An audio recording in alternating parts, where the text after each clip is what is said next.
Okay, welcome to Erev Shabbat Parasha class today being Megilat Esther focused, Esther and Mashiach. We know that the Rambam, based on Hazal, has a famous statement towards the end of his halachot Megillah, and that is that all the books of Nevi'im and Ketubim, Atidim libaltel b'mot HaMashiach, will be, they will exist, but let's just say not in circulation and possibly unused during the days, the messianic days soon to come in our time, the days of salvation. Besides one of the five Megillot, over and above all the books of Nevi'im, the books of the prophets that preceded by centuries the authorship and the events of Megilat Esther, that will survive and exist, be in circulation and use in Yemot HaMashiach. And he says it's kayemet, it will be kayemet, it will exist,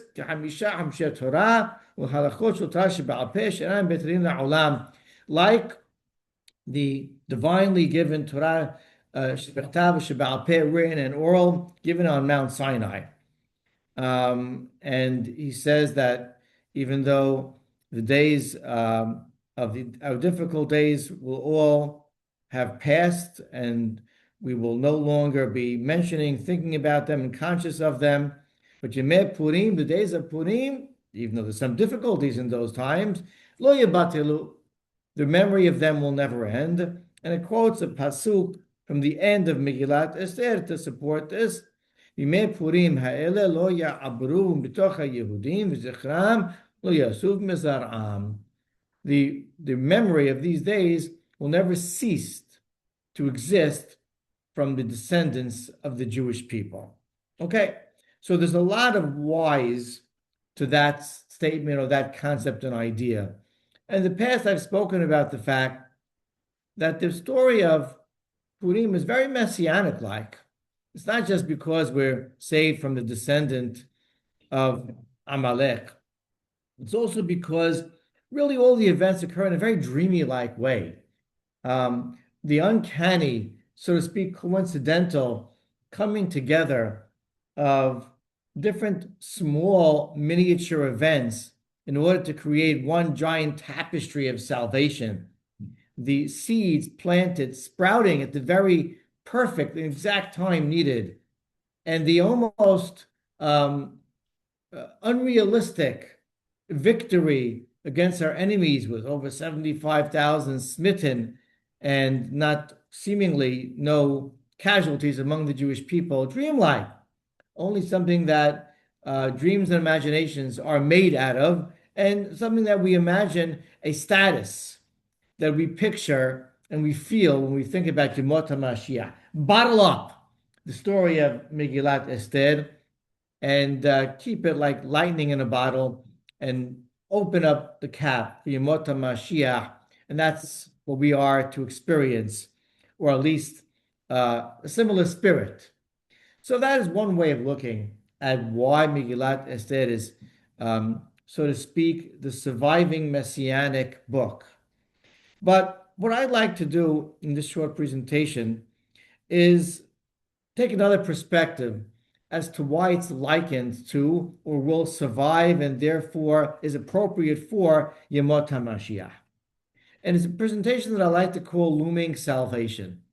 And that is that we get a feeling from the Nevi'im and from Divrei Hazal, from the words of Hachamim, especially and sourced from the words of the prophets, that there are precursors, that there are events that lead up to Yemot HaMashiach. There are signs, if you will, that the days of the final redemption and the messianic times are being ushered in. There's almost a feeling, there's almost a sense and a perception, a collective perception we can have nationally to begin detecting that these days are upon us, and then reacting in kind and properly, living up to the expectations of a Kadosh Baruch Hu to heed his call, so to speak, during those days.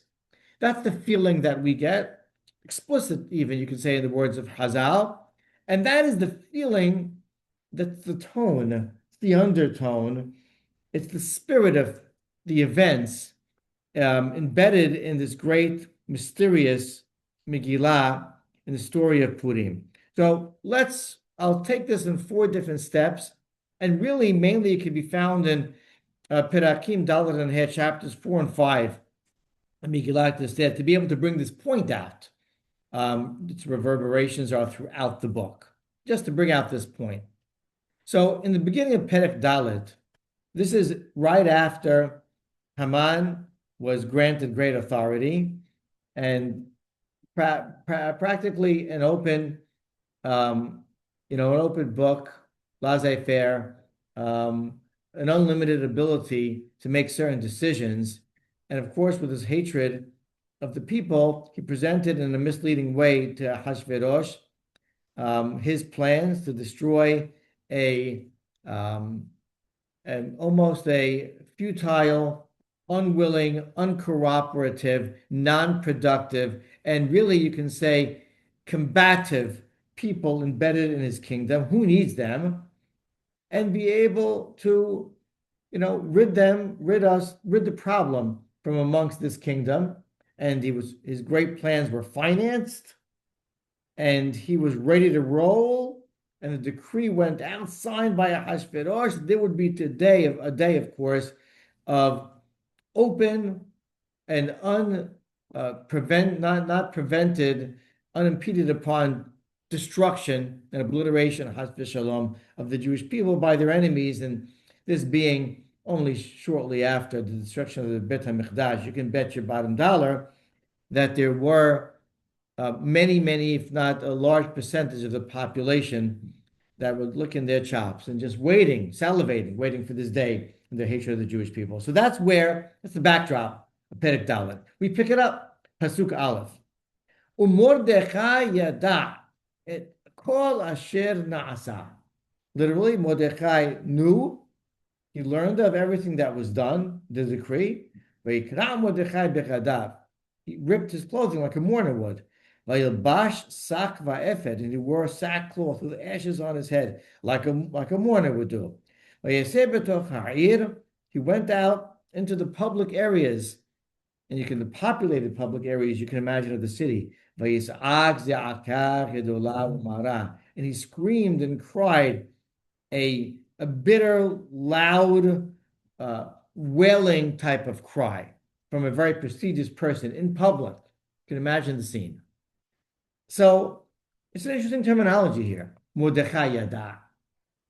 Really, it's not something that calls for the word of knowledge. You didn't learn something. He knew of something by hearing it. Right? If he's on the spot, he was in the midst of the decision making. No reason to even say this, but we don't know that he was. So he learned of it. Mordechai Shama. Mordechai heard what happened. He was updated, turned on the news, saw his app on the phone, and he reacted. What does that mean, Mordechai Yada? So I believe what we have there is a very perceptive description. And Mordechai was really detecting something in advance, right? We say if only the Jews in 1933 could have been detecting the reality of what was about to happen in a short amount of years from them. Mordechai detected the urgency of the moment. He knew when this happened, and he perceived, and I would like to say, to ad-lib a little bit, he perceived that HaKadosh Baruch Hu allowed this to happen. Mordechai Yada, he understood what this meant. For this decree, 70 short years after the destruction of the first temple, to be able to actually occur, like we see in our lifetime, shocking events. Everyone is more shocking than the next. We can't believe this actually happening before us in our times. Same thing then. Mordechai couldn't believe that this actually went out. Are you kidding me? We're in the restful Persian Empire now, and this was actually approved and sanctioned by the ruling authorities. This had to be God letting it get through, and that's what we know as the Gezeras decree. And so he detected the urgency of the situation. That's what yada seems to mean. And I'll say more than that. Rabbi Yosef Hayun, who's the rabbi of the Haidah, said that he needed everybody else to pick up on that, to detect the urgency. And so he had to make a public protest, display, and scene. It was a real scene. Why? I don't know if he really felt that that would affect the decision, but he was trying to shake up the Jewish people. He wanted to put a jolt into their blood system so that they saw their leader wailing with sackcloth in public, and let them really be as perceptive as him and pick up on the insight that he did, that this sense of urgency right now. God allowed this to happen. That means the doors are open for tragedy. We've seen this before, everyone. Sound the alarms. Don't let it happen again. So that really is a sense that we get when Yemot HaMashiach are creeping or even charging forward. I don't want to point to events, right? Because it can be wrong. It's hard to predict. But when you see certain major events juxtaposed with other events, you begin to detect an urgency, to be positive or negative, but certainly something that we should be alarmed by. And God calling out, he detect that, he perceived that. And then if we just fast forward to Mordechai's next move, when Esther was aghast when she heard of the scene that Mordechai was displaying, and she sent regular clothing for him. This is ridiculous. You can't do this. We're going to get us killed over here, right? And he told her the most famous words, maybe of the Megilat. There are many famous phrases, but in Pasuk Yud Dalet, no Yud Gimal, Esther says, you're asking me to go in front of the king and beg for the reversal of the decree. That is a almost begging for capital punishment. No one does that. It's suicide. Mordechai says, you know what? Please send this message back. Al tedami benafshech lehimmalet bet hamelech mikol haYehudim. Don't imagine. Don't deceive yourself. Don't inaccurately try to paint this with a broad brush and allow yourself to be rationalized to, and give the very excuse that you just did, and to try to save yourself. She said it directly, to escape the king. No, that's not going to happen, because Yudalit Kim Hareshta Harishi Ba'et you remain silent now, I guarantee you, salvation will come from elsewhere. The big loser will be you and your family.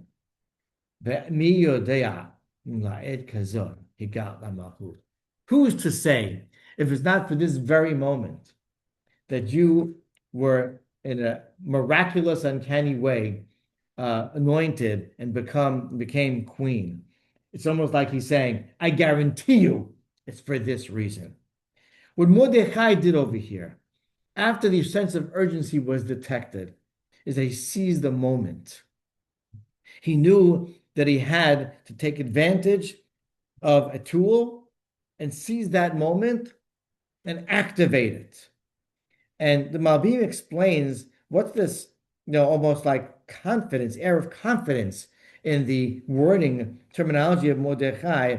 And that is because he said that whenever we see something that is unnatural, something that can't really be explained, both the elevation of Esther and this current decree, so we really have to understand, we really have to take seriously, we really have to identify the fact that HaKadosh Baruch Hu is now rolling up his sleeves and taking direct action.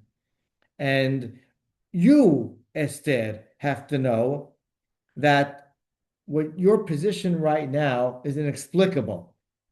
And he's expecting right now for you to step up to the plate. It must be that you're here to be a conduit. It's got to be yours emissary for this very moment. He detected the urgency.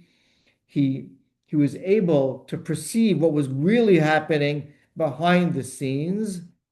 And now he told Esther, connect the dots. He seized the moment to point it right at Esther and make her aware that this has to be it. When we, in the times, messianic times, whenever they are, we believe that we're in the midst of them, understand messages of God, we really have to pick up on them and take advantage of certain windows that open and spring into action. God begs us to do that during those times. Point three. Point three is once you make your move, the Jewish people have to be mobilized and have to mobilize themselves. And in the same perek, a few pasukim later, when Esther got the point, pasuk Tezayin, verse 16, she said, fine, you got it. I understand the point. I know my calling now. And she said, Lech kenos et kol haYehudim. I want you to do the following. And heed my word, take my instructions. Gather all the Jews of the city of Shushan, let them fast because of me and what I'm about to embark upon. The daring, dangerous approach to the king, unsolicited approach, let them fast. And for 3 days, let them not eat and drink as a form of prayer for me. I'll do it as well, and then I'll take my chances. And look in those words, we know it's almost a strategy of Esther. Lech kenos et kol haYehudim. On one hand, the simple meaning is let them now activate their tendency and their natural ability and their spirituality and their connection to pray to HaKadosh Baruch Hu. Start that system going. What's more powerful than the Jewish prayer that rocks the heavens? Get that going. And I want to tell you something else. Lech kenos et kol haYehudim. Gather, because we know that what Haman had picked up upon, a weakness of the Jewish people that is responsible not only for destruction, but for lengthening of exile, and an impediment for us to have redemption is the lack of unity. And of course, the words of Haman in his sales pitch to Ahasuerus was, Yeshno am mefuzar u'mforad. There's a nation, they're separated, they're divided, they're dispersed, not just physically, but with each other. They have no strength. And she said, he's right. Let's retrieve our strength. Let's put our status back into place. Kenos, gather them. Let's feed on the strength of our unity. That ahadut will bring us salvation. And indeed, they picked up upon that, and she sprung into action. And we know that the beginning of Perek He, on the third day, she took that chance. And so there was a mobilizing of the Jewish people. There's the detecting of the urgency, God opening the window, us seizing the moment, and then in general, the people have to, as a nation, mobilize and take action. How many times have we seen October 7th? And we did it, by the way. Did we not mobilize in many ways, not just militarily, in many ways, in prayer, in unity, in connections, et cetera, et cetera. That's the Jewish people getting the point. These are all pre and during activities and events of redemption and times of Mashiach. And then finally, we pretty much know, the Jewish people, and we will know when we're on the doorstep. We'll know when it's around the corner. We'll know when to anticipate salvation coming. And of course, Esther felt that. She strategized this unusual strategy of calling both Ahasuerus and Haman to a seudah, a first meal, only when they actually got there to a beautiful banquet just for 3 people, to be told, yeah, I have something great to tell you. I'll tell you tomorrow. And I'm going to redo this whole seudah. Curious, the Mefarshim go crazy trying to understand what her plan and strategy was. But what we do know is that she was picking up on the fact that we're almost there. We're not there yet. We need tomorrow. We need one more day. We need a little more prayer. We need some more activity. We need more mobilization. We need more teamwork. We need to continue what we're doing because it's working, everyone. And there was an anticipation of salvation that Esther and Mordecai had. They felt that it was on the doorstep, and they were right because the next day it did appear. Salvation appeared after that second Seudah. So this is just a taste of perhaps the way events will unfold, are unfolding, and will unfold in the times of Mashiach. The way that we detect with a sense of urgency what God is doing, we seize moments, we mobilize the people, and then we really anticipate it coming very soon. And maybe that is just one of the reasons why the book of Esther will survive Yemot HaMashiach. And B'ezrat Hashem, we can use this book, its events and its lessons as a model for us to be able to guide ourselves towards the impending Yemot HaMashiach to come soon in our days. Baruch Adonai Le'olam. Amen v'amen. Shabbat Shalom.